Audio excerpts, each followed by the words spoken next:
തൃശൂരിൽ തദ്ദേശ തെരഞ്ഞെടുപ്പിലേക്കുള്ള ആദ്യഘട്ട സ്ഥാനാർത്ഥികളെ പ്രഖ്യാപിച്ചതോടെ കോൺഗ്രസിൽ തർക്കം രൂക്ഷം. കോർപ്പറേഷൻ ചുമതലയുള്ള മുതിർന്ന കോൺഗ്രസ് നേതാവ് തേറമ്പിൽ രാമകൃഷ്ണൻ കോർ കമ്മിറ്റിക്ക് നൽകിയ പട്ടിക മാറ്റിയാണ് സ്ഥാനാർത്ഥികളെ പ്രഖ്യാപിച്ചത് എന്നാണ് പരാതി. ജനറൽ സീറ്റുകളിൽ വനിതകളെ സ്ഥാനാർത്ഥിയാക്കിയതിലും അമർഷമുണ്ട്. സാരംഗ് ചേരുകയാണ്. സാരംഗ്, എന്തൊക്കെയാണ് വിശദാംശങ്ങൾ? ഷമ്മി, ഇന്നലെ തിരഞ്ഞെടുപ്പ് തീയതി, അതായത് തദ്ദേശീയ തിരഞ്ഞെടുപ്പ് തീയതി പ്രഖ്യാപിച്ച വൈകിട്ട് തന്നെ ഇത്തരത്തിൽ കോൺഗ്രസ് ഈ പ്രഖ്യാപനം നടത്തിയിരുന്നു. സ്ഥാനാർത്ഥികളെ പ്രഖ്യാപിച്ചിരുന്നു. വൈകിട്ടോട് കൂടിയാണ്, അതായത് ഒരു 6 മണിക്ക് ശേഷമാണ് കോൺഗ്രസിൻ്റെ പട്ടിക, അതായത് സ്ഥാനാർത്ഥി പട്ടിക പ്രസിദ്ധീകരിച്ചത്. പ്രധാനമായും ഈ പട്ടിക അതായത് ആദ്യഘട്ടം മാത്രമാണ് പ്രഖ്യാപിച്ചിട്ടുള്ളത്.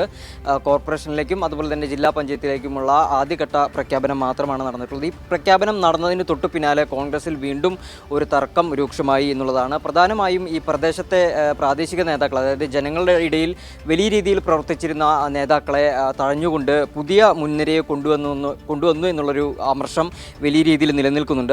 അതുപോലെ തന്നെ മറ്റൊരു കാര്യം, ഈ പകുതിയോളം മാത്രം സ്ഥാനാർത്ഥികളെ മാത്രമാണ് പ്രഖ്യാപിച്ചിട്ടുള്ളത്.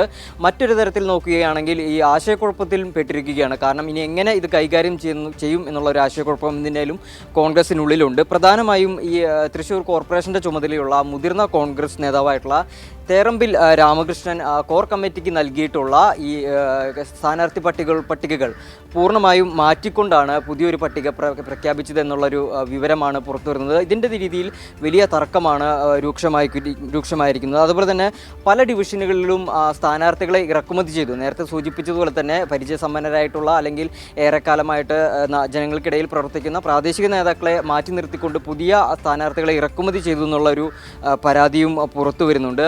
ജനറൽ സീറ്റുകളിൽ 4 സീറ്റുകളിലും വനിതകളെ സ്ഥാനാർത്ഥിയാക്കിയതിലും വലിയ പ്രതിഷേധം ഉയരുന്നുണ്ട്. എന്തിനായാലും ആദ്യഘട്ട പട്ടിക പ്രസിദ്ധീകരിച്ചതോടുകൂടി കോൺഗ്രസിൽ വലിയ രീതിയിലുള്ള ഭിന്നത തുടരുന്നു, അല്ലെങ്കിൽ ഒരു തർക്കത്തിലേക്ക് നയിക്കുന്നു എന്നുള്ളതാണ്. എന്തിനായാലും മറ്റ് അപര സ്ഥാനാർത്ഥികളോ മറ്റു കാര്യങ്ങളോ എന്തായാലും ഇതുവരെ വന്നിട്ടില്ല. എന്തിനായാലും ഇനി അടുത്ത ഘട്ടം പ്രഖ്യാപിക്കുന്നതോടുകൂടി ഈ ഒരു തർക്കം വലിയൊരു അടിയിലേക്ക് അല്ലെങ്കിൽ രൂക്ഷമായ ഒരു തർക്കത്തിലേക്ക് എത്തി നിൽക്കും എന്നുള്ള കാര്യത്തിൽ യാതൊരുവിധ തർക്കവുമില്ല. ജിംഷാദ്.